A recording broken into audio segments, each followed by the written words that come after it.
Hello everyone, मैं रोशन sir आपका स्वागत करता हूं हमारे यूट्यूब चैनल पर। आज हम लोग इंजीनियरिंग मैकेनिक्स में सिंपल मशीन चैप्टर को कंटिन्यू करते हैं। याद होगा सिंपल मशीन में हम लोग बहुत सारे मशीन के बारे में डिस्कशन किए थे। तो आज के सेशन में हम लोग वार्म एंड वार्म व्हील के बारे में डिस्कशन करेंगे कि होता क्या है, एप्लीकेशन क्या है। कहता है कि वार्म होता क्या है, पहले ये क्लियर हो जाना चाहिए। तो देखो, एक सर्कुलर रॉड लेना है और उस सर्कुलर रॉड के ऊपर अगर हम टिथ बना दे, दांत बना दे, तो उस सर्कुलर रॉड को एक नए नाम से जाना जाएगा जिसको हम वार्म कहेंगे। और किसी सर्कुलर मेंबर के सरफेस पर मतलब सरकमफेरेंस पर अगर आप टिथ बना देते हैं तो उसको हम लोग वार्म व्हील कहते हैं। तो पूरा कनेक्शन आप ध्यान से सुनेंगे और देखेंगे और फिर हम लोग डिफिनेशन पढ़ेंगे। तो देखो, सबसे पहला क्या करना है, एक शाफ्ट लिए हैं और उस शाफ्ट पर क्या किए हैं, टिथ बना दिए हैं, ठीक है। और एक गियर लिए हैं, मतलब एक व्हील है जिसके सरकमफेरेंस पर टिथ बना है और इसके दांत को जो है इस वार्म में फंसा दिए हैं, ठीक है। और इसके लास्ट एंड पर हम लोग एक व्हील को अटैच कर दिए और इसमें रस्सी लगा दी है जहां पर हम एफर्ट लगाएंगे। और यहां पर बियरिंग लगा दिए, क्योंकि अगर डायरेक्ट हम किसी सेक्शन पर रख देंगे तो हो सकता है वहां फ्रिक्शन बहुत ज्यादा जनरेट हो। तो हम लोग क्या करते हैं, एक बेयरिंग वहां पर लाते हैं तो वो लोड स्ट्रक्चर सारे को थाम रहा है, साथ ही साथ फ्रिक्शन को रिड्यूस कर रहा है। तो यहाँ पर आप बेयरिंग लगा दिए दोनों साइड, व्हील लगा दिए। अब पूरा इसका मैकेनिज्म समझेंगे कि काम कैसे करता है। देखिए, ऐसे ही आप एफर्ट इसको लगाओगे, रस्सी को खींचोगे तो ये सेक्शन रोटेट करेगा। क्लियर है? क्या कर रहा हूं, इसको पकड़ के हम खींचे तो ये व्हील रोटेट किया, व्हील पर ये माउंटेड है तो ये भी रोटेट करेगा। और जब ये रोटेट करेगा, इसका जो वार्म का जो टिप है वो इस तरह से आगे बढ़ता हुआ आपको दिखेगा। वो अपने पोजीशन पर रहता है पर वो आपको दिखेगा कि आगे बढ़ रहा है।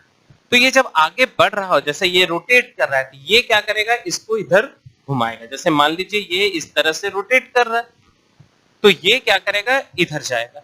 और ये जब इधर जाएगा तो इसमें एक ड्रम लगा है, देखो इसको लो ड्रम कहते हैं। ये इस तरह से एक सर्कुलर मेंबर होता है इस तरह से, और इस पर रस्सी लपेटता हुआ इस पर देखो ऐसे चल रहा है। तो ये लोड ऊपर की ओर लिफ्ट हो रहा है। तो आपको समझ में आ गया होगा कि it is a lifting device. ये क्या है, एक लिफ्टिंग डिवाइस है which is used to lift a heavy load by applying less effort. है ना, ये क्या कर रहा है, कम से कम ताकत लगा के आप ज्यादा से ज्यादा लोड को क्या कर सकते हैं, लिफ्ट कर सकते हैं। कहता है warm is a square threaded screw. मतलब क्या कह रहा है कि ये आपके पास एक सर्कुलर मेंबर है, ये देखिए ऐसे सर्कुलर मेंबर है, और इस सर्कुलर मेंबर के यहां पर सरकमफेरेंस पर आप इस तरह से टिथ बना दो। एक दांत यहां बना दिए, यहां बना दिए, और ये सेक्शन आपको ऐसे करके दिखा दे रहा हूं। ये तो यही मेंबर जो है वह वार्म हो गया।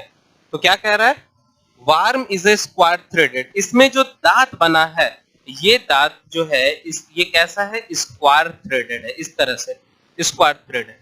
थ्रेड दो तरह का है, एक स्क्वायर थ्रेड है और एक वी थ्रेड है।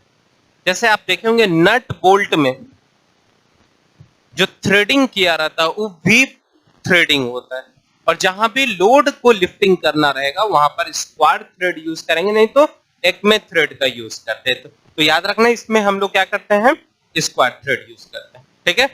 तो warm is a square threaded screw. एक स्क्रू है, उसके सरकमफेरेंस पर स्क्वायर थ्रेडेड बना हुआ है, ठीक है।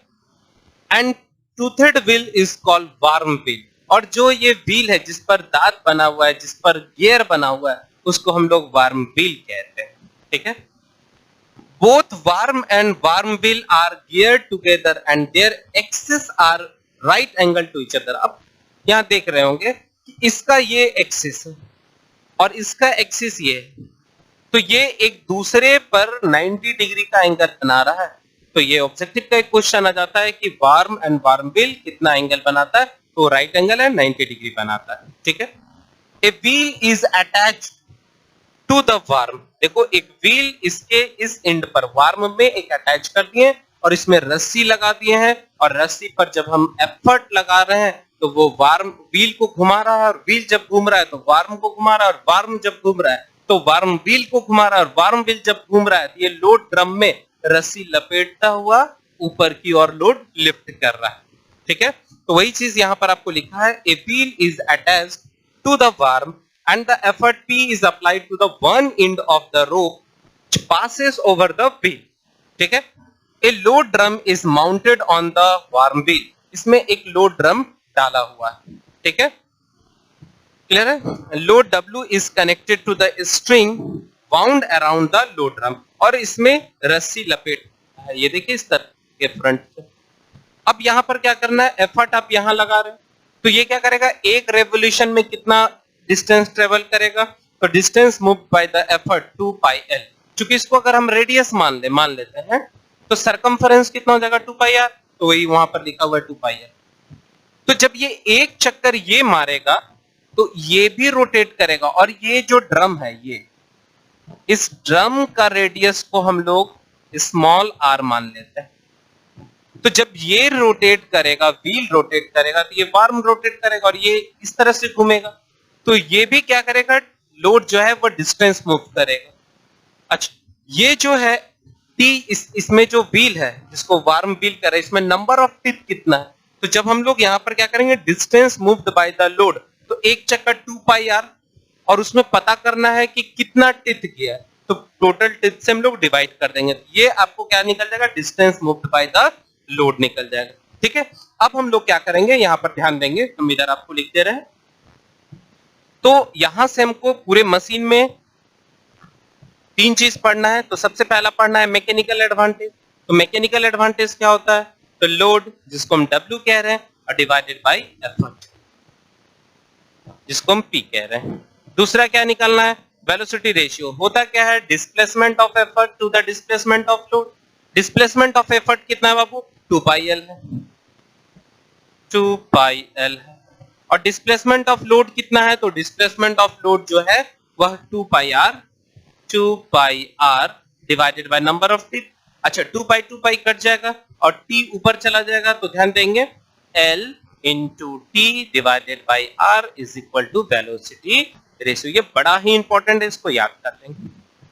और तीसरा और आखिरी क्या हो जाएगा, इफिशियंसी। तो इफिशियंसी क्या होता है, mechanical advantage by velocity ratio.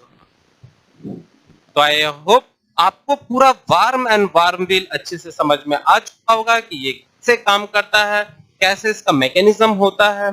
ठीक है, और इसका मैकेनिकल एडवांटेज, वेलोसिटी रेशियो और एफिशिएंसी क्लियर हो चुका होगा। तो आज के लिए बस इतना ही। बस अब नेक्स्ट लेक्चर में हम लोग पुली सिस्टम के बारे में पढ़ेंगे और ये पूरा का पूरा जो टॉपिक है वो आपका समाप्त हो जाएगा। ठीक है, तब तक आप लोग मन लगा के पढ़ते रहिए। Thank you.